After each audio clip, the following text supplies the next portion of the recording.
भर में पेट्रोल की किल्लत जारी है। पेट्रोल पंप्स में पेट्रोल दस्तयाब नहीं है। पेट्रोलियम मसनूआत की एक किल्लत की सूरत हाल बरकरार है। पेट्रोल की दस्तयाबी जो है वो शॉर्ट हो गई है। जब सियालकोट में भी पेट्रोल सस्ता होने के बाद नायाब हो चुका है। शॉर्टेज का बहाना लगाकर अपने पेट्रोल पंप को बंद कर दिया है। देखिए ये पेट्रोल इन्होंने शॉर्ट कर दिया है। अस्सलाम वालेकुम। आज का हमारा टॉपिक है पाकिस्तान के फिलिंग स्टेशंस के ऊपर फ्यूल की शॉर्टेज। देखिए हिस्टोरिकली दुनिया में दो बड़े फ्यूल एक्सपोर्टर्स रहे हैं जिनके मुल्कों से तेल निकलता था और वो बाकी ममालिक को देते थे। उसमें बड़ा मुल्क सऊदी अरब एक बहुत मशहूर और बड़ा मुल्क है उस लिहाज से, और रशिया भी उन बड़े ममालिक में आता है। इसके अलावा और भी ममालिक हैं, ईरान है, इराक है, कुवैत है, यूएई है, लीबिया है, वेनेजुएला, बहुत से ममालिक ऐसे हैं। लेकिन ये दो बड़े एक्सपोर्टर्स हिस्टोरिकली दुनिया के रहे हैं और मार्केट का जो शेयर है वो ज्यादातर इन्हीं दो ममालिक के पास रहा।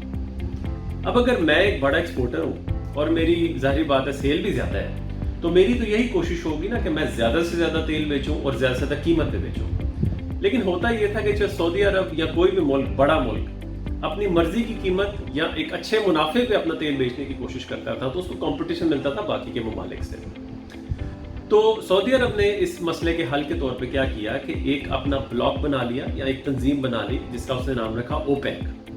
ओपेक में टोटल 13 ममालिक थे और सऊदी अरब उनका सबसे बड़ा एक्सपोर्टर था।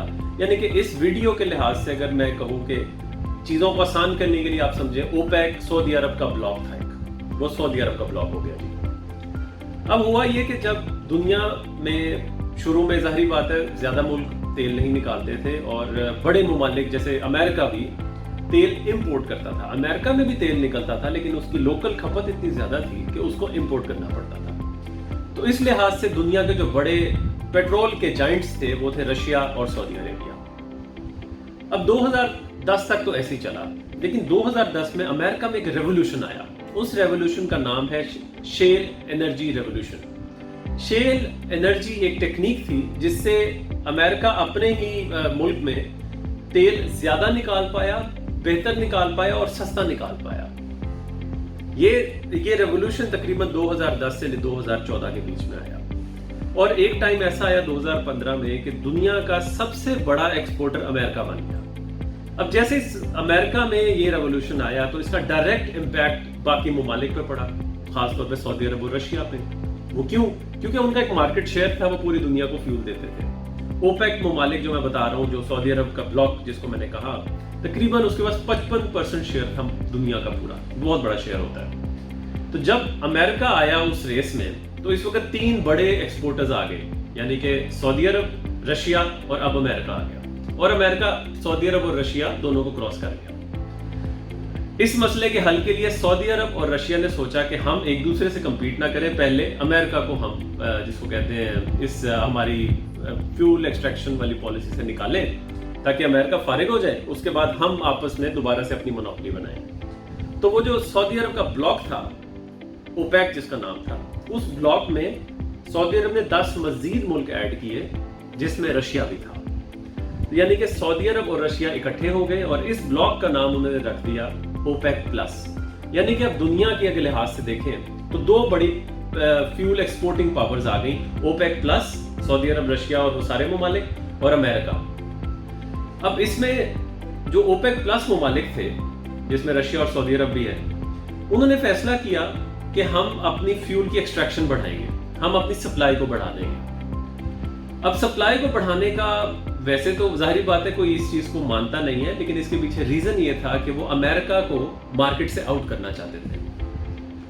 देखिए मैं इकोनॉमिक्स का आपके सामने एक सिंपल सा असूल रखता हूँ, डिमांड और सप्लाई का। अगर आपकी एक चीज की डिमांड और सप्लाई बैलेंस्ड है तो उसकी कीमत भी बैलेंस में रहेगी, लेकिन जहां वो बैलेंस आउट होता है आपकी कीमत फ्लक्चुएट होनी शुरू हो जाती है। तो अगर आप इस सिनेरियो को समझने के लिए मैं आपको एक मिसाल देता हूं कि अगर दुनिया की रिक्वायरमेंट यहां थी, ग्लोबल रिक्वायरमेंट फ्यूल की यहां थी और ये सप्लाई थी, तो जब ओपेक प्लस ममालिक ने अपनी सप्लाई बढ़ाई तो ये सप्लाई चलेगी ऊपर। इस सप्लाई ऊपर जाने की वजह से डिमांड कम हुई और प्राइस फ्यूल की नीचे चलेगी।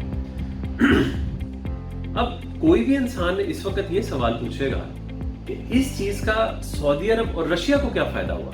देखिए अगर फ्यूल सस्ता होता है तो मेरा भी सस्ता होगा अमेरिका का भी सस्ता होगा, रशिया का भी सस्ता होगा, सऊदी अरब का भी सस्ता होगा, तो नुकसान तो फिर सबको हो रहा था। इस बात को समझने के लिए सबसे पहले ये समझना जरूरी है कि सऊदी अरब या ओपेक प्लस ममालिक जितने भी थे, वो पूरा ब्लॉक जो था, वो सारे ममालिक की जो फ्यूल एक्सट्रैक्शन कंपनियां थी, जो तेल निकालती थी, वो सारी नेशनल कंपनियां थी, यानी कि सरकारी या हुकूमत की कंपनियां थी। जबकि अमेरिका में जो कंपनियां तेल निकालती हैं वो सारी प्राइवेट हैं। तो ओपेक प्लस ममालिक जो हैं, उनकी प्लानिंग ये थी कि हम जब अपनी एक्सट्रैक्शन बढ़ाएंगे उससे तेल की कीमत नीचे जाएगी। जब तेल की कीमत नीचे जाएगी तो हमें लॉस होगा। हम चूंकि पावरफुल मुल्क है, सऊदी अरब, रशिया आपको पता है पावरफुल मुल्क है और अमीर मुल्क है, तो अगर एक मुल्क के पास अपनी ही कंपनी, उसकी अपनी हो सरकारी, तो वो तो सपोर्ट कर जाएगी उसको, लेकिन प्राइवेट कंपनी के लिए सरवाइव करना बड़ा मुश्किल था। तो उनकी प्लानिंग ये थी कि हम अपनी जब कीमत अपनी पेट्रोल के नीचे ले आएंगे अपनी सप्लाई बढ़ाने की वजह से, तो अमेरिकन प्राइवेट कंपनी उसको सरवाइव नहीं कर पाएगी, और जो बड़ी बड़ी कंपनी हैं जैसे एक्सॉन है या शेवरॉन है, ये तो चलो सरवाइव करेंगी, लेकिन छोटी छोटी कंपनी जो एक्सट्रैक्ट करती हैं वो सब डिफॉल्ट कर जाएंगी, और अमेरिका इस पूरी जो रेवोल्यूशन उसके मुल्क में आया हुआ इस एक्सट्रैक्शन को छोड़ देगा। अब ऑन पेपर ये चीज़ें ठीक थी, और जो ओपेक प्लस कंट्रीज हैं, वो जो सऊदी अरब वाला पूरा ब्लॉक है, उनकी प्लानिंग बज़ाहिर ठीक लग रही थी, लेकिन अल्लाह ताला का भी एक प्लान था।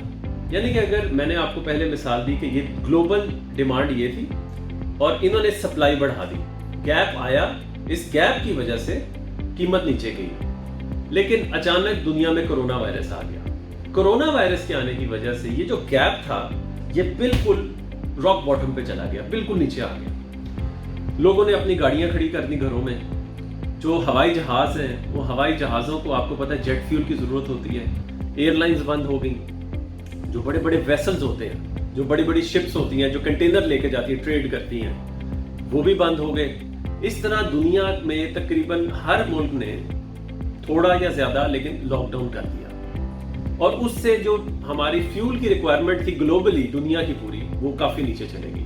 अब पहले से ही वो लॉस बेयर करने के लिए तैयार थे ओपेक प्लस कंट्रीज, लेकिन जब ये मजीद नीचे गई तो लॉस बहुत ज्यादा हो गया।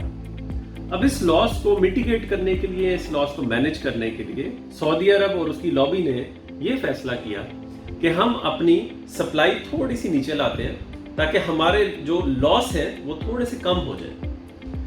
ये बात उन्होंने आपस में तय की, ओपेक कंट्रीज ने मान लिया इसको, लेकिन ये प्रपोजल जब उन्होंने रशिया के सामने रखा तो रशिया इस पे नहीं माना। रशिया को अपना बड़ा गुस्सा था अमेरिका पे।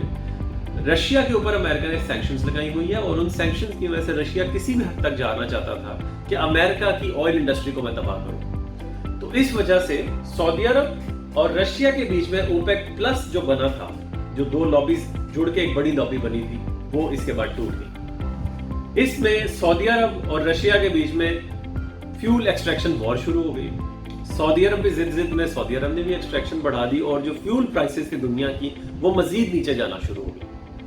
अब इस सिचुएशन को हैंडल करने के लिए डोनाल्ड ट्रंप ने 13 अप्रैल 2020 को एक मीटिंग बुलाई, जिसमें उसने अमेरिकन कंपनीज को और ओपेक कंट्रीज को और रशिया और बाकी सारे तकरीबन दुनिया की बड़े जो ममालिक हैं जो फ्यूल एक्सट्रैक्ट करते हैं, उनके साथ मीटिंग की, और उन्हें आमादा कर लिया कि आप सब अपनी सप्लाई को थोड़ा कम करें ताकि हम अपनी प्राइस को मैनेज करें। तो दोस्तों, ये बेसिकली वजह थी जिसकी वजह से दुनिया में अचानक तेल की कीमत बहुत नीचे गिरी। दो ममालिक की जिद की वजह से गिरी, उनकी आपसी फ्यूल ऑयल वॉर जिसको कहते हैं उसकी वजह से गिरी। और अब चूंकि ये मुआहदा हो गया अप्रैल 13 को, तो उम्मीद ये की जाती है कि आहिस्ता आहिस्ता कीमतें फिर बेहतरी की तरफ चली जाएंगी। बहुत बहुत शुक्रिया।